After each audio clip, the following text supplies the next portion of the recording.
బ్రహ్మ విద్వరిష్ట తటవర్తి రాజలక్ష్మి గారికి, అలాగే జూమ్ నిర్వహిస్తున్న రాధాకృష్ణారెడ్డి గారికి, జూమ్లో పాల్గొన్న మాస్టర్స్ అందరికీ నా ఆత్మ ప్రణామాలండి. ఈరోజు నేను తీసుకున్న టాపిక్ రాజలక్ష్మి మేడం గారు చెప్పిన సర్వాత్మ భావన రావాలి అంటే మనం రోజు ధ్యానం చేస్తున్నాము, జ్ఞానం వింటున్నాము. అంటే మన పత్రిజీ గారు ధ్యానము ఎందుకు అంటే ధ్యానము జ్ఞానము కోసమే అన్నారు. మరి జ్ఞానం ఎందుకు అంటే కర్మలు రహితం చేసుకోవటానికి. మరి కర్మలు ఎందుకు రహితం చేసుకోవాలి అంటే జన్మ లేని స్థితిని పొందటానికి, అంటే ముక్తి మోక్షాన్ని పొందటానికి. ముక్తి అంటే ఏమిటి? జీవించి ఉండగానే ఆనంద స్థితిలో ఉండటం. మోక్షం అంటే జన్మ లేని స్థితి పొందటం. మరి మానవ జీవితం తీసుకున్న తర్వాత పూర్ణ జ్ఞానం పొందే వరకు జన్మలు తప్పవు. మరి పూర్ణ జ్ఞానం పొందకపోతే మరలా భూమి మీదకు జన్మ తీసుకోవాలి. మరి మన ప్రవర్తన ఎలా ఉంటే జ్ఞానం పెరుగుతుంది? బుద్ధ భగవానుడు దానికి ఒక 5 సూత్రాలు చెప్పారండి. ఏమని చెప్పారు అంటే, మొదటిది వర్తమానంలో జీవించాలి. రెండవది ఏది జరిగినా మన మంచికే. మూడవది మనోనియంత్రణ. నాలుగవది బంధరాహిత్యం. ఐదవది విశ్వప్రేమ. మరి ఫస్ట్ పాయింట్ మనం వర్తమానంలో జీవించాలి అన్నారు. అంటే ఎప్పుడు ధ్యానం చేసేవారు సాధకులు ఎప్పుడూ గతంలోకి వెళ్ళకూడదు. గతంలో జరిగిన దాన్ని గుర్తు చేసుకున్నప్పుడు బాధే వస్తుంది, దుఃఖమే వస్తుంది. కాబట్టి గతంలో జరిగిన దాన్ని పదే పదే తలుచుకోవటం వలన సాధన కుదరదు. అంటే మనం గతం జరిగిపోయిన కథ, భవిష్యత్తు జరగబోయే కథ మనం వర్తమానంలో జీవించాలి అన్నారు. అంటే ఏ నిమిషానికి ఆ నిమిషమే వర్తమానం అవుతుంది. అంటే ఎవరైనా సరే మీరు బాగున్నారా అని అడగగానే ఏమంటారు అంటే, గతంలో మేము ఎన్నో కష్టాలు పడ్డామండి, ఎన్నో సమస్యల్లో ఉన్నామండి, ఎంతో బాధలు పడ్డామండి అంటారు. ఎందువలన? అంటే పదే పదే వాళ్ళు గతాన్ని గుర్తు చేసుకుంటున్నారు. అంటే గతాన్ని గుర్తు చేసుకోవటం వలన బాధ. అందుకే ఒకసారటండి ఓషో మహాశయుడు ఏం చేశాడు అంటే, వాళ్ళ అమ్మమ్మ గారి ఇంట్లో పెరిగాడట. ఆయన ఒక రాత్రంతా నది దగ్గర కూర్చొని చూస్తూ ఉన్నాడంట. తెల్లవారి ఉదయాన్నే నది దగ్గర ఏం చేసావు నాయనా అని అడిగిందంట వాళ్ళ అమ్మమ్మ. ఆ నదిలో నీరు కాసేపైనా ఆగుతుందేమోను అని చూశానమ్మమ్మ అన్నాడట. నదిలో నీరు ఎప్పుడూ ఆగదు, నిరంతరం ప్రవహిస్తూనే ఉంటుంది. అలాగే మానవ జీవితం కూడా ప్రవహించే నది లాంటిదే అని చెప్పారు. కాబట్టి మనం సంతోషం వచ్చినా, దుఃఖం వచ్చినా అంటే మనం గతాన్ని మర్చిపోకపోవటం వలన వర్తమానంలో సంతోషంగా ఉండలేకపోతున్నారు. వర్తమానంలో ఆనందాన్ని కోల్పోతున్నారు. అందుకే మహాత్ములు ఏం చెప్పారు అంటే, ప్రెజెంట్ ఈజ్ ప్రెజెంటేషన్ అని చెప్పారు. అంటే గతం జరిగిపోయిన కదా, భవిష్యత్తు జరగబోయే కదా, అది అయిపోయింది. ఇది వస్తుందో రాదో తెలీదు. వర్తమానం భగవంతుడిచ్చిన బహుమానం అని చెప్పారు. వర్తమానాన్ని అర్థం చేసుకొని సరిగా ఉంటే భవిష్యత్తు బంగారమే అవుతుంది. ఎలా బంగారం అవుతుంది? గతాన్ని బట్టి వర్తమానం ఉంది. వర్తమానాన్ని బట్టి భవిష్యత్తు ఉంది. మరి గతం జారిపోయింది కదా! వర్తమానం మన చేతిలో ఉంది. అందుకే మన పత్రిజీ గారు ఏం చెప్పారు? నీకు దుఃఖం వస్తే ఏం చేయాలి అంటే ఆ దుఃఖం నుంచి నువ్వేం పాఠం నేర్చుకోవాలి? అంటే గతంలో నేను ఎవరిని బాధ పెట్టాను? అంటే పెట్టానో తెలీదు. ఇప్పుడు కర్మ సిద్ధాంతం మన పత్రిజీ గారు తెలిపేశారు. అంటే చిన్న చిన్న పాపాలే చిన్న చిన్న రోగాలు, పెద్ద పెద్ద పాపాలే పెద్ద పెద్ద రోగాలు. పాపమే లేకపోతే రోగమే లేదు అని కర్మ సిద్ధాంతం చెప్పినప్పుడు మనం ఏం చేస్తాం ఇప్పుడు? ఏ జీవిని బాధ పెట్టకూడదు అన్నది అందరికీ ధ్యానం చెబుతూ మనం ఏదైతే ఆనందం పొందుతున్నామో అందరికీ అది పంచినప్పుడు మనం వర్తమానంలో ఆనందంగా జీవిస్తాము. అంటే మనం దీనిలో చిన్న ఉదాహరణ తీసుకుంటే రత్నాకరుడు గతంలో ఏం చేసేవాడు? అందరినీ హింసించేవాడు. క్రూ క్రూరంగా బాటసారుల్ని దారి దోపిడీలు చేసేవాడు. జీవుల్ని హింసించేవాడు. అలా ధనం సంపాదించి భార్య బిడ్డల్ని పోషిస్తూ ఉండేవాడు. అంటే గతంలో ఏం చేశాడు? క్రూరంగా ప్రవర్తించాడు. నారద మహర్షి ఎదురై, "నాయనా నువ్వు ఇన్ని పాపాలు చేస్తున్నావు. నీ పాపంలో నీ భార్యా బిడ్డలు భాగం పంచుకుంటారా అని అడిగి రమ్మంటే, ఇంటికెళ్ళి భార్యని అడిగితే, నేను నువ్వు పోషించటం నీ ధర్మం. నేను మీ పాపంలో భాగం పంచుకోను అని చెప్తారు భార్యాభర్తలు. అప్పుడు నారద మహర్షి దగ్గరికొచ్చినప్పుడు, "నువ్వు చేసే కర్మ నువ్వే అనుభవించాలి కాబట్టి, ఇక పాప కర్మలు చెయ్యకు, ధ్యానం చెయ్యమని" అని చెప్పారు. అప్పుడు గతంలో పాపకర్మలు చేశాడు, వర్తమానంలో ధ్యానం చేశాడు, భవిష్యత్తులో మహర్షి అయ్యి రామాయణాన్నే రచించాడు. వాల్మీకి మహర్షి అయ్యాడు. అంటే మనం వర్తమానంలో జీవించినప్పుడు భవిష్యత్తు బంగారమే అవుతుంది అని మనం అర్థం చేసుకోవాలి. అంటే మంచి సాధన చేస్తావు. అంటే ఏమంటున్నారు? జీవించి ఉండగానే ఆనందంగా ఎలా ఉండాలి అంటే, నువ్వు వర్తమానంలో జీవించినప్పుడు ఆనందంగా ఉంటావు. అంటే ఆనందంగా ఉండటం అంటే, ముక్తి అంటే జీవించి ఉండగానే ఆనంద స్థితిలో ఉండటం ముక్తి. మోక్షము అంటే జన్మ లేని స్థితి అని చెప్పారు. అందుకే బుద్ధ భగవానుడు మొదటి సూత్రం వర్తమానంలో జీవించాలి అని చెప్పారు. రెండవది ఏది జరిగినా మన మంచికే అన్నారు. భగవద్గీతలో ఏం చెప్పారు? సమత్వం యోగ ఉచితే అన్నారు. అంటే యోగి అయిన వాడు కష్టాన్ని, సుఖాన్ని సమానంగా స్వీకరిస్తాడు. అంటే దుఃఖం వచ్చింది అంటే, కష్టం వచ్చింది అంటే, నేను గత జన్మలో ఏదో పాపకర్మ చేశాను. అంటే దీనికి మనం కృంగిపోవలసిన అవసరం లేదు. దీనికి పాపకర్మ ఖర్చు అవుతుంది. అంటే మన పాపకర్మలు ఖర్చవుతున్నాయి కాబట్టి సంతోషించాలి. కానీ ఎవరైనా కష్టాలొస్తే అందరూ బాధపడుతున్నారు. పాపకర్మ ఖర్చవుతుంది అని సంతోషపడాల్సిన టైంలో బాధపడుతున్నారు. దీనికి చిన్న ఉదాహరణ తీసుకుంటే ఒక మహారాజు గారు, మంత్రి గారు వేటకెళ్లారటండి. వేటకెళ్ళినప్పుడు ఏమైందంటే బందిపోటు దొంగలు ఎదురయ్యారట.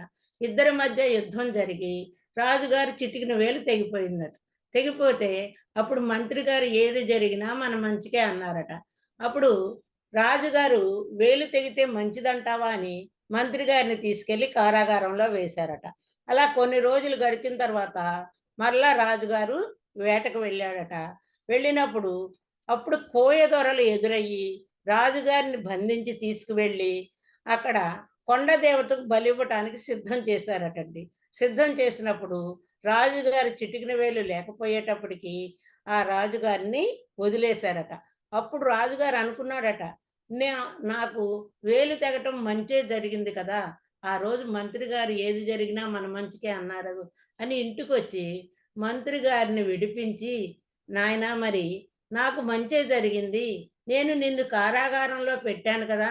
నీకేం మంచి జరిగింది అంటే, భలేవారు మహారాజా! నన్ను కారాగారంలో పెట్టకపోతే నేను మీతో అక్కడికొచ్చేవాడిని. నన్ను బలిచ్చేవాళ్ళు. ఈరోజు నా ప్రాణం కూడా కాపాడబడింది. నాకే మంచి జరిగింది అన్నారు. అంటే ప్రతీదీ మనం మన మన జీవితంలో జరిగే ప్రతి సంఘటన ఏది జరిగినా మన మంచికి అని స్వీకరించినప్పుడు అది మనకి మంచే జరుగుతుంది అనేది అర్థం చేసుకున్నాం. అంటే యోగి అయిన వాడు కష్టాలొచ్చినా, సుఖాలొచ్చినా రెండిటిని సమానంగా స్వీకరిస్తాడు. అంటే కష్టం వస్తేనేమో పాపకర్మలు ఖర్చవుతున్నాయి. సుఖం వస్తే పుణ్యకర్మలు ఖర్చవుతున్నాయి. అందుకే రెండిటిని సమస్థితిలో చూస్తాడు. అందుకే పత్రిజీ గారు చెబుతారు, "వస్తే రాని, పోతే పోని, ఉంటే ఉండని."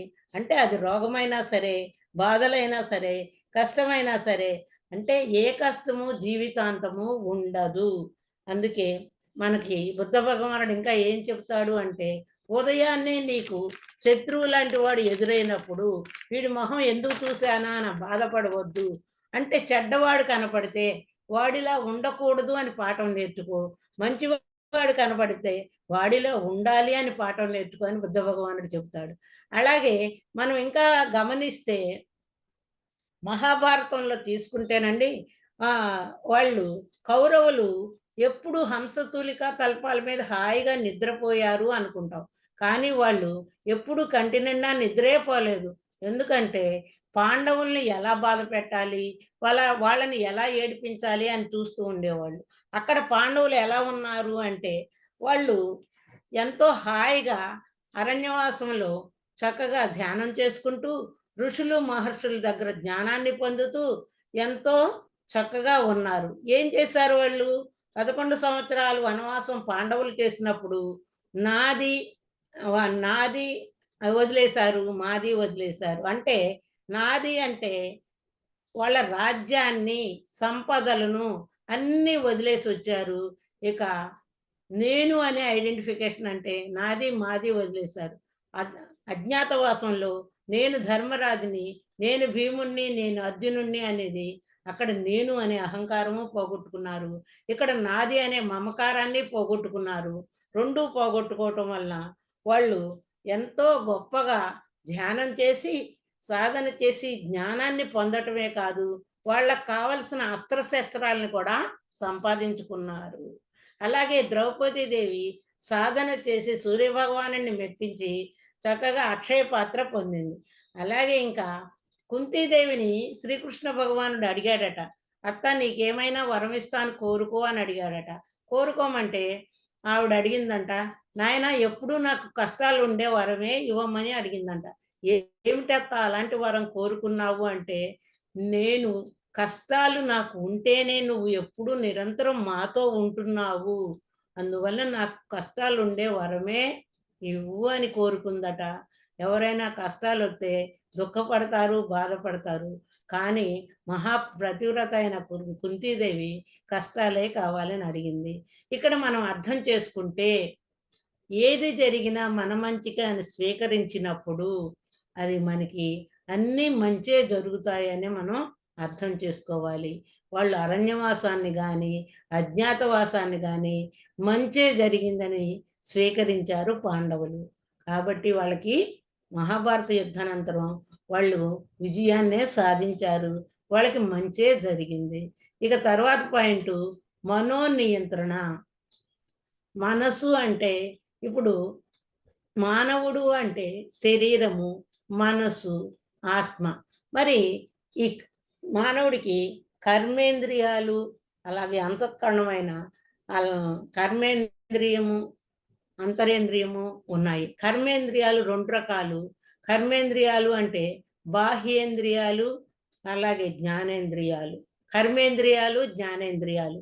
కర్మేంద్రియాలు అంటే కర్మ అంటే పని చేసేవి కాబట్టి కర్మేంద్రియాలు అంటే కాళ్ళు, చేతులు, నోరు, మలద్వారము, మూత్రద్వారము. అలాగే జ్ఞానేంద్రియాలు అంటే కళ్ళు, ముక్కు, చెవి, నాలుక, చర్మము. అలాగే మనసుకు కూడా 4 అంతఃకరణాలున్నాయి. మనసు, బుద్ధి, చిత్తము, అహంకారము. మనసు ఏం చేస్తుంది? ఎప్పుడు సంకల్ప వికల్పాలు చేస్తూ ఉంటుంది. మనసు సంకల్ప వికల్పాలు చేస్తుంది అంటే, ఈ మనసు ఇప్పుడు ఒక సినిమాలో హీరో ఉన్నాడండి. ఆ హీరో ఏం చేస్తాడు అంటే, ఆ సినిమాలో హీరో ఏం చేస్తాడు అంటే ఒక విలన్ గాను వేస్తాడు, హీరోను గాను వేస్తాడు. అలాగే ఈ మనసు ఏం చేస్తుంది అంటే, మనం టీవీలో సినిమా చూద్దామా, అలాగే లేకపోతే ధ్యానం క్లాస్‌కి వెళదామా, 2 సంకల్ప వికల్పాలు చేస్తూ ఉంటుంది. అలా మనసు సంకల్ప వికల్పాలు చేస్తుంది. బుద్ధి సరైన నిర్ణయం తీసుకుంటుంది. మనం జ్ఞానాన్ని పొందటానికి ధ్యానం క్లాస్‌కే వెళదామని నిర్ణయం తీసుకుంటుంది బుద్ధి. ఇంకా మరలా చిత్తం ఏం చేస్తుంది? ఎప్పుడు చింతన చేస్తూ ఉంటుంది. అంటే మేడం గారు ఎప్పుడు చెబుతూ ఉంటారు. చింతన అంటే చితి ఒకసారే కాలుస్తుంది.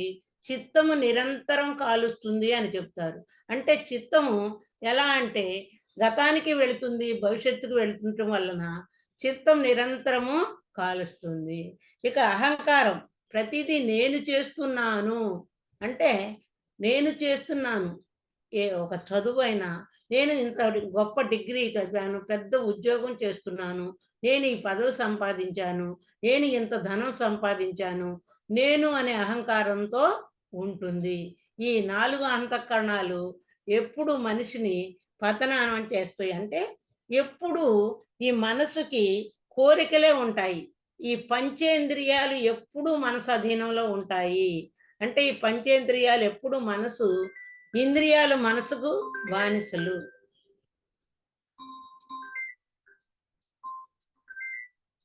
1 మినిట్ సారీ. క్లాస్‌లో ఉన్నానండి.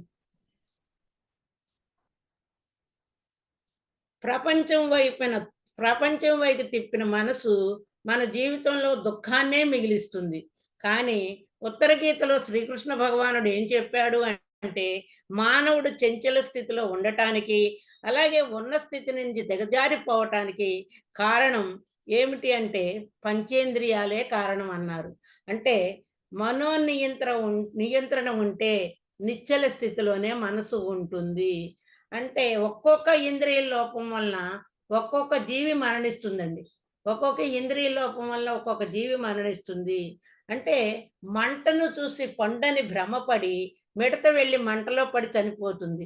కన్ననే ఇంద్రియ లోపం వల్ల మిడత చనిపోతుంది. అలాగే లేడి శ్రవణేంద్రియ లోపం వలన, చెవి అనే ఇంద్రియ లోపం వలన, లేడికి సంగీతం అంటే మహా ఇష్టం. ఆ టేప్ రికార్డర్‌లో సంగీతం పెట్టి చెట్టుకు తగిలిస్తాడు వేటగాడు. ఆ లేడి సంగీతానికి మైమరిచిపోయి వెళ్ళి ఆ వేటగాడి వలలో చిక్కుకొని మరణిస్తుంది.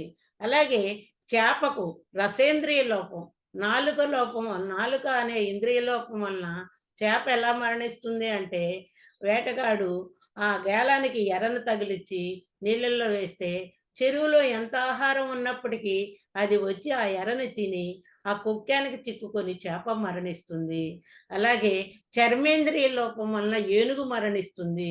చర్మేంద్రియ లోపం వలన ఏనుగు ఎలా మరణిస్తుంది అంటే, మావిటివాడు పెద్ద గుంట తీసి ఆ గుంటలో ఆకులు కొమ్మలు వేసి అవతల వైపు ఆడ ఏనుగుని పెట్టి అరిపిస్తే ఈ మగ ఏనుగు ఆడ ఏనుగు స్పర్శ కోసం వచ్చి ఆ గుంటలో పడి మావటి వాడికి చిక్కుకుంటుంది.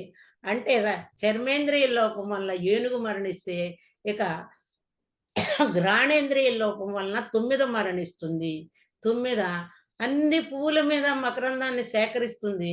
సేకరించి కలువ పువ్వు మీద మకరందాన్ని సేకరిస్తూ అదేం చేస్తుంది అంటే, అదే సూర్యాస్తమయమైంది గమనించుకోక ఆ కలువ పువ్వులో చిక్కుకొని మరణిస్తుంది. ఇలా ఒక్కొక్క ఇంద్రియ లోపం వలన, అంటే కన్ను అనే ఇంద్రియ లోపం వల్ల మిడత మరణిస్తుంది. అలాగే చెవి అనే ఇంద్రియ లోపం వల్ల లేడి మరణిస్తుంది. అలాగే నాలుక ఇంద్రియ లోపం వల్ల చేప మరణిస్తుంది. చర్మం అనే ఇంద్రియ లోపం వల్ల ఏనుగు మరణిస్తుంది. ఘ్రాణేంద్రియ లోపం వల్ల తుమ్మెద మరణిస్తుంది.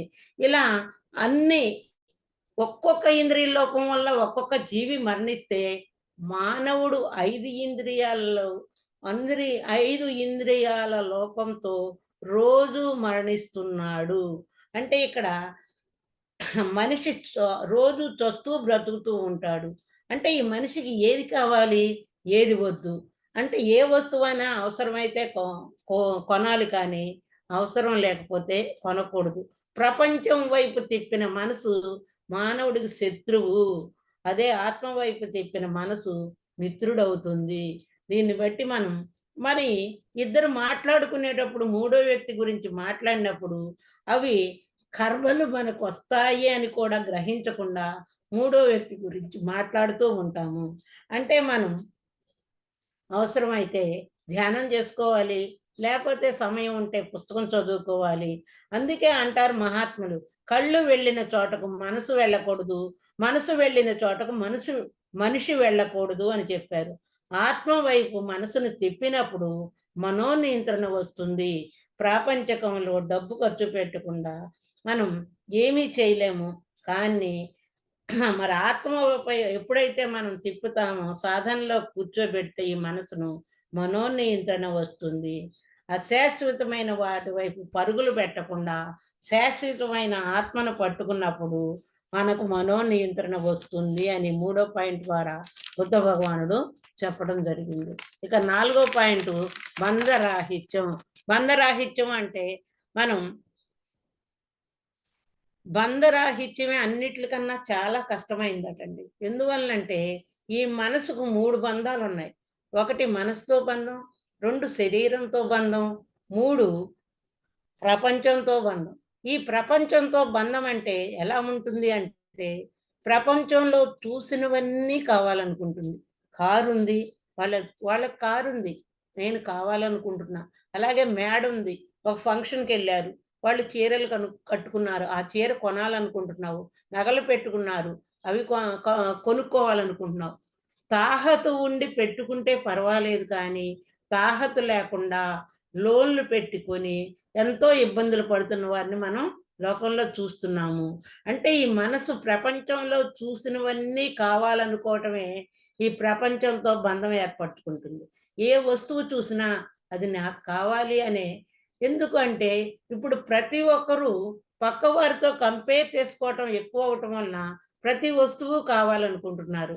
ఇప్పుడు మన తాహతు లేదులే అనుకునే వాళ్ళకన్నా, వాళ్ళకుంది నాకు లేదని పక్కవారితో కంపేర్ చేసుకుంటూ ప్రతిదీ కొనుక్కుంటున్నారు.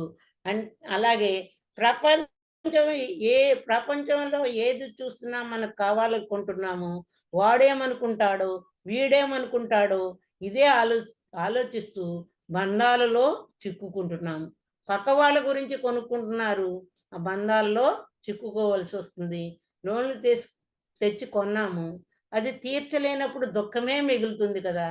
అలాగే ఈ శరీరంతో బంధం. నువ్వు ఎంత శరీరాన్ని బాగా ఉంచుకుందామని ఆలోచిస్తున్నావో, కానీ కర్మ దాని పని అది చేస్తుంది. రావలసిన టైంకు కర్మ వచ్చే తీరుతుంది. నువ్వు ఎంత జాగ్రత్తగా చూసుకున్నా కర్మ రావాల్సిన టైంకు వచ్చే తీరుతుంది. ఇక్కడ మనం ఉదాహరణ తీసుకుంటే పరీక్షిత్ మహారాజుని తీసుకోవచ్చండి. పరీక్షిత్ మహారాజు ఎంతో గొప్పవాడు. అర్జునుడి మనవడు, అభిమన్యుడి కుమారుడు, ధర్మరాజుకి కూడా మనవడు. ధర్మరాజు అంత ధర్మంగా పరిపాలించేవాడట రాజ్యాన్ని. అంత గొప్ప పరీక్షిత్ మహారాజు ఒకరోజు వేటకు వెళ్ళారండి. వేటకు వెళ్ళిన సమయంలో అక్కడ ఏం జరిగిందంటే బాగా దాహం వేసిందట. అక్కడ శమీక మహర్షి ఆశ్రమానికి వెళ్ళాడట. వెళ్ళి ఆయన మౌన ధ్యానంలో కూర్చున్నాడట. మౌన ధ్యానంలో కూర్చొని మాట్లాడకుండా ఆయన ధ్యానం చేసుకుంటుంటే, ఆయన "స్వామి కాసిని మంచినీళ్ళు దాహానికి ఇవ్వండి" అని అడిగాడట. అప్పటికి 2, 3 సార్లు అడిగినా ఆయన కళ్ళు తెరవలేదు, మాట్లాడలేదు. మౌనంగా ఆయన ధ్యానం ఆయన చేసుకుంటున్నాడట. చేసుకున్న సమయంలో ఏమైంది ఇంత గొప్ప ధర్మప్రభువైన పరీక్షిత్ మహారాజుకి కూడా ఆవేశం, క్రోధం వచ్చిందట. క్రోధం వచ్చి పక్కనే చచ్చిపడి ఉన్న పాముని తీసుకువెళ్ళి ఆ పరీక్షిత్ మహారాజును ఏం చేశాడు అంటే శమీక మహర్షి మెడలో వేశాడట. వేసేయగానే అది వేసి ఇంటికి వెళ్ళిపోయాడు మహారాజు. కాసేపటికి శమీక మహర్షి కుమారుడు దండి మహర్షి అక్కడికి వచ్చి తన తండ్రి మెడలో పాము వేసిన వారు ఎవరు అని చూశాడట దివ్య దృష్టితో. చూస్తే పరీక్షిత్ మహారాజు వేశాడని తెలిసిందట. తెలిస్తే ఆయన వెంటనే నా తండ్రి మెడలో ఏ పామునైతే వేశాడో ఆ పాముతో 7 రోజుల్లో మరణించుగాక అని శాపం పెట్టాడట. 7 రోజుల్లో మరణించాలని శాపం పెట్టగానే మనమైతే ఏ డాక్టర్ అయినా 7 రోజుల్లో మరణిస్తారు అని చెప్తే ఈ రోజే చనిపోతామండి. కానీ పరీక్షిత మహారాజు ఏమీ భయపడలేదు, బాధపడలేదు. వ్యాసభగవానుడి కుమారుడి దగ్గర సుఖమహర్షి దగ్గర 7 రోజులు నిద్రాహారాలు మాని జ్ఞానాన్ని, ఆత్మజ్ఞానాన్ని, బ్రహ్మజ్ఞానాన్ని పొందాడండి. 7 రోజులు నిద్రాహారాలు మానితే మూడో రోజు సుఖమహర్షి పరీక్షిత్ మహారాజుని అన్నాడట, నాయన ఆహారం తీసుకోవట్లేదు, నీళ్లు తాగట్లేదు, నిద్రపోవటం లేదు, కొంచెం నీరైనా తాగు నాయనా అంటే అన్నాడట పరీక్షిత్ మహారాజు. స్వామి, క్షణికావేశంలో నేను ఇంత శాపానికి గురయ్యాను. నేను మోక్షాన్ని పొందాలి అంటే నేను ఆత్మజ్ఞానాన్ని, బ్రహ్మజ్ఞానాన్ని పొందాలి కాబట్టి నేను నేను నీరు తాగను, ఆహారము తీసుకోనని 7 రోజులు అలా ఆత్మజ్ఞానాన్ని, బ్రహ్మజ్ఞానాన్ని పొంది మోక్షాన్ని పొందినవాడు పరీక్షిత్ మహారాజండి. అంటే శ్రవణ భక్తితోనే మోక్షాన్ని పొందినవాడు పరీక్షిత్ మహారాజు. మరి మనం చూడండి ఇలా ఎన్నో పురాణ కథల ద్వారా మనం ఎన్నో నేర్చుకుంటున్నాము. నేర్చుకున్నా గానీ మనమేం చేస్తున్నాము? ఏవండీ కొంచెం ధ్యానం చేయండి బావుంటుంది అని చెప్తే, మాకెక్కడ సమయం కుదురుద్దండి, మాకు టైమే లేదండి అంటారు. అంటే ఈ శరీరాన్ని బాగా ఉంచుకోవడానికి వాళ్ళేం చేస్తున్నారు అంటే ఎక్సర్‌సైజులు చేస్తున్నారు, డైటింగ్ చేస్తున్నారు, వాకింగ్ చేస్తున్నారు, జాగింగ్ చేస్తున్నారు. ఈ శరీరాన్ని ఎంతో శ్రద్ధతో చూసుకుంటున్నారు. కానీ ఈ శరీరం నువ్వు ఎంత శ్రద్ధగా చూసుకున్నా భగవంతుడు భగవంతుడి వైపు తిరగమని భగవంతుడు హెచ్చరిస్తూనే ఉన్నాడు. ఎలా హెచ్చరిస్తున్నాడు అంటే, వెంట్రుకలు తెల్లగా నెరిసి హెచ్చరిక చేశాడు. "నాయనా, నీకు మృత్యువు ఆసన్నమవుతుంది. నా వైపు తిరుగు నాయనా" అంటే, ఆ వెంట్రుకలకు రంగు వేసుకుంటున్నారు తప్ప, ధ్యానం చేయటానికి భగవంతుడి వైపు తిరగట్లా. అలాగే ఇంకో హెచ్చరిక చేస్తున్నాడు. 2 పళ్ళు ఊడిపోతున్నాయి. పళ్ళు ఊడిపోగానే అలాగా హెచ్చరిక చేశాడు.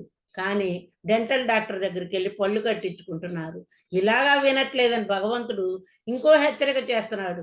మోకాళ్ళు అరగతే మరలా ఆ మోకాళ్ళు చిప్పలు కూడా మార్చి ఆపరేషన్‌లు చేయించుకుంటున్నారు తప్ప, భగవంతుడు వైపు తిరగటానికి, ధ్యానం చేయటానికి ఇష్టపడటం లేదు. మనం ఎన్ని ప్రయత్నాలు చేసినా, నువ్వు ఎంత శరీరాన్ని ఎంత స్లిమ్‌గా ఉంచుకోవాలన్నా గానీ, కర్మ రావాల్సిన టైంకు వచ్చే తీరుతుంది. మరి శ్రీకృష్ణ భగవానుడు కుమారుడు ఎంత గొప్పవాడు, శ్రీకృష్ణుడే భగవానుడు. ఆయన కుమారుడు సాంబుడు. ఆయన కర్మ అనుభవించవలసి వచ్చింది. కుమారుడికి కుష్టు వ్యాధి వస్తే, మరి భగవంతుడైన కృష్ణుడు కూడా ఆ వ్యాధిని తీసేయలేదండి.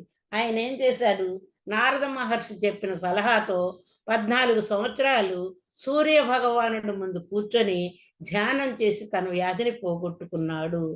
భగవానుడైనా సరే ఎవరి కర్మలు తీయలేదు. ఇక్కడ పాండవులు గాని, కౌరవులు గాని, అక్కడ శిశుపాలుడు గాని, ఎవ్వరినైనా తన వాళ్ళైనా గాని నా ఆయన రక్షించలేదు. కర్మలు తీసేయలేదు. అంటే కృష్ణుడు ఆత్మస్థితిలో ఉన్నాడు. తన వారైన శిశుపాలుడిని కూడా క్షమించలేదు.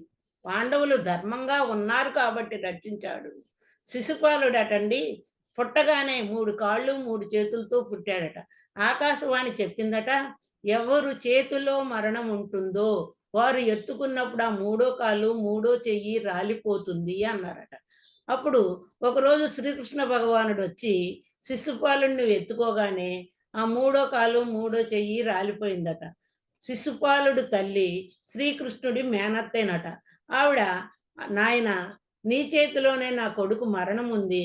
నువ్వే ఎలాగైనా క్షమించాలి" అని అడిగిందట చిన్నప్పుడే. అప్పుడు కృష్ణ భగవానుడు చెప్పాడట, "అమ్మా, నేను 99 తప్పులు క్షమిస్తాను." ఎప్పుడూ ఈర్ష్య, ద్వేషంతో ఎప్పుడూ తిడుతూ, నిందిస్తూనే ఉండేవాడు శిశుపాలుడు. కానీ నూరో తప్పుకు చక్రాయుధంతో బోధించాడు. ఇక్కడ గమనించండి, అక్కడ తన సొంత మేనత్త కొడుకైనా సరే, శరీర స్థితిలో ఉన్న శిశుపాలుడిని బోధించాడు భగవానుడు. అంటే మనం సంకల్పాలు పెట్టి శరీరాన్ని బాగు చేస్తే డెత్ డే రాసిపెట్టే ఉంటుంది. అంటే మృత్యువుని భయపెట్టగలిగే శక్తి ఒక మానవుడికే ఉందనేది మనం అర్థం చేసుకోవాలి. మృత్యువుని భయపెట్టగలిగే శక్తి మానవుడికి ఎలా ఉంది అంటే, మనం సతీ సావిత్రిని గమనించవచ్చు. యమధర్మరాజుని ఎదిరించి భర్త ప్రాణాన్ని తెచ్చుకుంది. ఇక్కడ మనం అలాగే ఇంకా చూసుకుంటే ఉదాహరణలు, శంకరాచార్యుల ఆయుష్ 16 సంవత్సరాలే ఉందట. ఒకరోజు కాశీనగరంలో బ్రహ్మసూత్రాలు బాగా చిన్న వయసులోనే బోధిస్తున్నాడట. అప్పుడు వ్యాస భగవానుడు చూసి, ఇంత చిన్న బాలుడు బ్రహ్మసూత్రాలు ఇలా బోధిస్తున్నాడు అని, ఆయన ఆయుష్ చూస్తే 16 సంవత్సరాలే ఉందని ఋషి సంకల్పంతో ఇంకొక 16 సంవత్సరాల ఆయుష్ను ఇచ్చారటండి. అలాగే ఇక్కడ మనం గమనిస్తే మన పత్రిజీ గారిని ఒక వ్యక్తి కాదు శక్తి అని చెప్పుకోవచ్చు. మన రాజ్యలక్ష్మి అమ్మగారు ఫైర్ యాక్సిడెంట్ జరిగితే ఆ రోజు ధ్యానం క్లాస్‌కి పత్రిజీ గారు ముందెళ్ళారట. అమ్మగారు, సారు తర్వాత బయలుదేరే సమయంలో గ్యాస్ సిలిండర్ పేలి మేడం గారు 80% కాలిపోతే హాస్పిటల్‌కి వెళితే డాక్టర్లు బతకదు అని చెబితే పత్రిజీ గారొచ్చి వాళ్ళ పిల్లలకి, సార్‌కు తప్పకుండా బతుకుతుంది అని చెప్పారట. అక్కడ మనం గమనిస్తే ఆయన ఒక వ్యక్తి కాదు శక్తి అనుకోవచ్చు. అలాంటి సమయంలో రాజలక్ష్మి మేడం గారు ఏమన్నారు? నేను కర్మ చేశాను కాబట్టి అనుభవిస్తున్నాను అనుకున్నారు కానీ, ఆవిడ ఏ రోజు నాకు యాక్సిడెంట్ జరిగిందని బాధపడలేదట. అంటే సహనంతో కర్మను అనుభవించారు కాబట్టి, ఆ రోజు మన పత్రిజీ గారు జ్ఞాన నవరాత్రాల్లో సహనమే ప్రగతి అని చెబుతున్నారు. మరి సహనమే ప్రగతి అంటే, మేడం గారు సహనమే సహనంతో ఓర్చుకున్నారు కాబట్టి ఈరోజు సహనంతో ప్రగతి పదంలో ముందుకు దూసుకు వెళుతున్నారు. రాష్ట్రాలే కాదు, దేశాలే కాదు, జిల్లాలే కాదు, నిరంతరం నెలకి ఎన్ని రోజులు క్లాసులు చెప్తున్నారు, ఎంతమంది జ్ఞానులు తయారు చేస్తున్నారో మనందరికీ తెలిసిన విషయమే. మాలాంటోళ్ళందరూ ఈరోజు క్లాసులు చెప్తున్నాము అంటే, ఏ ఊరైనా వెళ్లి చెప్పగలుగుతున్నామంటే, ఆ గురువులు ఇచ్చిన భిక్షే. మేము ఈరోజు ఈ జ్ఞానాన్ని నేర్చుకొని, ఇంత ఆనంద స్థితిలో ఉంటూ, ఎదుటి వాళ్ళకి కూడా ఆ జ్ఞానం పంచి, అంత ఆనందంగా ఉండాలనే ప్రయత్నం చేస్తున్నాము. అంటే మనం ఇక్కడ బంధం అంటారు. ఒక గురువుగారటండి, గురువుగారిని శిష్యుడు అడిగాడట. ఏమని? గురువుగారు బంధం అంటే ఏమిటండి?" అని అన్నాడట. సరే చెప్తానని ఆయన గురువుగారు వెళ్తూ ఒక చెట్టుని గట్టిగా కావలించుకొని, నన్ను వదులు" అంటున్నారట. అప్పుడు శిష్యుడు అడిగాడంట, "ఏమిటి గురువుగారు మీరే పట్టుకొని చెట్టుని వదులు అంటున్నారు" అంటే, "బంధం అంటే ఇదే నాయనా! మనం వెళ్లి బంధాలను పట్టుకుంటున్నాం గానీ, మనల్ని అవి పట్టుకోవటం లేదు. నా మనవడు, నా కూతురు, నా కొడుకు, నా ధనము, నా ఇల్లు, నా పొలం అని మనం వెళ్లి బంధాలను పట్టుకుంటున్నాం తప్ప, ఆ బంధాలు మనల్ని పట్టుకోవట్లేదు నాయనా" అని చెప్పారట. అంటే బంధాలను వదిలితే మనం ఎప్పుడైతే శరీరాన్ని, మనసును 3 బంధాలు వదిలితే ఆత్మతో బంధం పెంచుకుంటాము. ప్రతి జన్మలో భార్యతో, భర్తతో, పిల్లలతో బంధాలున్నాయండి. ఏ జన్మకు ఆ జన్మే వాళ్ళతో బంధం తెగిపోతుంది. కానీ భగవంతుడితో బంధం జన్మల నుంచి వస్తుంది. ప్రపంచం ఏమనుకున్నా పర్వాలేదు. నేను ధ్యానం చేసుకుంటాను. అన్ని బంధాలను వదలాలి అని బుద్ధుడు శరీరంతో, మనసుతో, ప్రపంచంతో నువ్వు బంధాన్ని వదిలితే బ్రహ్మంగా ఎదుగుతావు అని చెప్పారండి. ఇక లాస్ట్ పాయింట్‌కొచ్చేటప్పటికి విశ్వ ప్రేమ. అంటే మన బిడ్డల మీద ప్రేమ కాదు. అలాగే మనం బంధువుల మీద ప్రేమ కాదు. ఇంట్లో కుటుంబ సభ్యుల మీద ప్రేమ కాదు. ప్రేమ అంటే ఎలా ఉండాలి అంటే, తల్లిదండ్రుల మీద ప్రేమను గౌరవము అంటారు. భార్యాభర్తల మీద ప్రేమను అనురాగము అంటారు. బిడ్డల మీద ప్రేమను వాత్సల్యము అంటారు. ధనం మీద ప్రేమను మమకారము అంటారు. భగవంతుడి మీద ప్రేమను భక్తి అంటారండి. మరి ఇక్కడ మనం ప్రేమ ఎలా ఉండాలి? మనకు పత్రిజీ గారు ధ్యానం ఒక్కటే నేర్పలేదండి. జ్ఞానము అంటే జ్ఞానము సాధన పెరిగే కొలది జ్ఞానం పెరిగితే ఆ సృష్టి అంతా ఆత్మమయమే అని తెలుసుకొని ప్రేమ అన్నది సహజ గుణం అవుతుంది అని చెప్పారు. మనకు కావాల్సింది ప్రేమ, సహనం, త్యాగం కావాలని చెప్పారు కదా! అందరూ ఆత్మస్వరూపులే, అందరూ ఒక్కటే అనుకున్నప్పుడు మనకు సర్వాత్మ భావన వస్తుంది. దీనికి మనకి ఉపనిషత్తుల్లో చిన్న ఉదాహరణ కూడా చెప్తారండి. మనం భోజనం చేసేటప్పుడు మనం ఏం చేస్తాము? నాలుకని పళ్ళు కరుచుకున్నప్పుడు, ఆ నాలుకని తిడతామా? పళ్ళని తిడతామా? అంటే ఇప్పుడు పళ్ళ వలన నాలుక కరుచుకొని బాధపడితే దేన్ని తిట్టం కదా! అవి 2 మన శరీరంలో భాగాలే. అలాగే ఇంకా ఏం చెబుతున్నారు? నీ కాలులో ముల్లు గుచ్చుకుంది. నీ చెయ్యి వెళ్లి సహాయం చేసి ఆ ముల్లు తీసింది. తీసినప్పుడు మరి అయి 2 నీ శరీరంలో భాగాలే కదా! మరి ఎవరికి ఎవరు? ఇక్కడ మనకి ఎవరికైనా నువ్వు సహాయం చేశావనుకుంటే, వారు ఆత్మస్వరూపమే. నువ్వు ఆత్మస్వరూపమే. పిపీలాది బ్రహ్మ పర్యంతం అంటే చీమ నుంచి బ్రహ్మం వరకు అంతా ఆత్మస్వరూపులే అని మనకు చెప్పడం జరిగింది. అంటే ఇక్కడ మనం చీమ ఈ కాలు నువ్వు కాలులో ముల్లు తీసినప్పుడు, కాలు ఒక రూపభాగమే, చెయ్యి ఒక రూపభాగమే అయినప్పుడు అప్పుడు ఈ సృష్టిలో ఉన్న సర్వజీవులు ఒక రూపభాగమే. అన్నీ ఆకారాలు వేరైనా ఆత్మ స్వరూపాలే అని తెలిసినప్పుడు విశ్వ ప్రేమ జ్ఞానులకే వస్తుంది అంటున్నారు. అంటే ఆత్మ శరీరంలో ప్రవేశించి ప్రతి జన్మలో జీవాత్మగా అన్ని జన్మలలో పాఠాలు నేర్చుకుంటూనే ఉంటుంది. అలా జన్మల్లో నేర్చుకుంటూ సృష్టిలో జీవులు అన్ని పరమాత్మ స్వరూపాలే. నేను భగవంతుడు వేరు కాదు. అందరిలో దైవాన్ని చూస్తున్నాను. అంటే దైవాన్ని అందరిలో నువ్వు చూసినప్పుడే నీకు విశ్వ ప్రేమ వస్తుంది. మనం చూడండి ఎన్ని చేసినా మనం ప్రాపంచిక జీవితంలో పూజ చేశాం, స్తోత్రం చేశాం, యజ్ఞ యాగాదులు చేశాం, జపం చేశాం, తపం చేశాం. కానీ అన్నీ పుణ్యకర్మలే కానీ మరలా జన్మ వస్తుంది. ధ్యానం ఆత్మే భగవంతుడు. ఆత్మను చేరుకునే మార్గం ధ్యానమే. భగవంతుని చేరుకునే ఏకైక మార్గం శ్వాస మీద ధ్యాస అని మన గురువులు మనకు బోధించారు. పత్రిజీ గారు, రాఘవరావు గారు, రాజలక్ష్మి అమ్మ. ప్రతిరోజు మనం జూమ్‌లో ఉదయం 4-6:30 వరకు ధ్యానం చేయిస్తున్నారు. మళ్ళీ గురువులతో సజ్జన సాంగత్యం చేయిస్తున్నారు. అలాగే ప్రతిరోజు మనం స్వాధ్యాయం చెయ్యాలి అని చెప్తున్నారు. సాధన పెంచుకోవాలి అంటే మనం భీమవరం 3 రోజులు వెళ్ళవలసిందే. జ్ఞానం పెంచుకోవాలి అంటే జూమ్‌లో పాల్గొనవలసిందే. ఈరోజు బుద్ధ భగవానుడు చెప్పిన ఏమిటి అంటే 5 సూత్రాలు. ఫస్ట్‌ది వర్తమానంలో జీవించాలి.